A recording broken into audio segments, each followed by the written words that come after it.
వచ్చేసారు. రాకేం చేస్తామండి, మామూలు పికప్ చేసుకోవడం ఇక్కడ ఎవరు ఖాళీగా లేరు కదా. అది కాదు అల్లుడు గారు, ట్రైన్ లేట్ అన్నారని. ట్రైన్ టైం కి వచ్చిందండి, ఇక్కడి నుంచి ఎవరు రాలే. ఒరే అబ్బాయి వచ్చేసారా? స్టేషన్ కి బండి పంపిద్దామంటే తమ్ముడు ఎక్కడికో వేసుకెళ్లాడ్రా. ఊరుకో అమ్మా, మన ఊళ్ళో మన పికప్ ఏంటి, అక్కడ రిక్షా ఎక్కాం, ఇక్కడ ఇంటి ముందు దిగాం. ఏమండి ఇది మా చిన్నమోయ.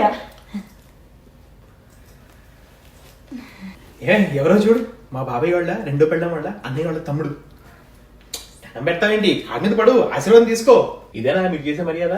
అదేంటండి బానే చూసుకుంటున్నారుగా మా వాళ్ళు. ఏం చూసుకుంటున్నారు, వచ్చేసేపు అయింది. ఎవరైనా బయటకు పట్టుకుపోయి పదండి షాప్ చూపిస్తాను, మీకేమైనా గోళీ సోడా ఇప్పిస్తాను, ఎవరైనా అన్నాడా? మర్యాద అంటే మర్యాద. ఏమండి సరదాగా బయటకు వెళ్దామా, మీ ఊరు చూపిద్దరు గాని. ఏముంది ఊర్లో, ఏం లేదు, అదే గుడి, అదే సోది, అదే చెరువు. ఏమంతా బయటికి హాయ్ ఇంట్లోకి వచ్చిన చిల్లవు. అల్లుడు గారు మీకోసం చికెన్ ఫ్రై చేసామండి. నిన్న కూడా చికెనే చేశారు కదండి. అంటే నిన్న చికెన్ కర్రీ కదా అని. మటన్లు రొయ్యలు దొరకవా అండి? అది మరి లేదా అల్లుడు పాతపడిపోయని చెప్పి కట్ చేస్తారా? ఏమా పప్పు ఉండేవా? ఆయన మా అమ్మకి మనంటే ఎంత ప్రేమ. నిన్న పప్పు బాగుందన్నావా అని మళ్ళీ పప్పు ఉండింది. అమ్మా థ్యాంక్స్ అమ్మా. అప్పడాలు కావాలా?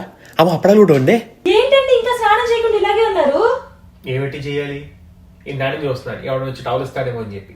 ఇప్పుడు నువ్వే నాకు అందించావు టవల్. అసలు ఇంట్లో అల్లుడంటే మర్యాద లేకుండా పోయి. ఏమండి ఒక టాబ్లెట్ తీసుకొస్తారా? తలనొప్పిగా ఉంది పొద్దున్నుంచి. పొద్దునుంచి సాయంత్రం దాకా రూమ్ లో ఉంటే ఇలాగే తలనొప్పి వస్తుంది.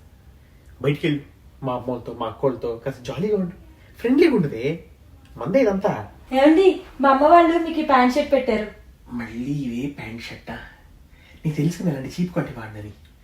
ఈసారి నుంచి డబ్బులు పెట్టమని చెప్పు, నా పట్ల నేను కొనుక్కుంటా. ఏమండి మీ వాళ్ళు చూడండి ఎలాంటి చీర పెట్టారో, ఇంత చీప్ క్వాలిటీయా? క్వాలిటీ చీప్ ఉందో లేదో అని ఆలోచించకే, పెడదామన్న ఉద్దేశం వెనకాల ఉండే ప్రేమను ఆలోచించు. చీర ఆటోమేటిక్గా నచ్చుద్ది.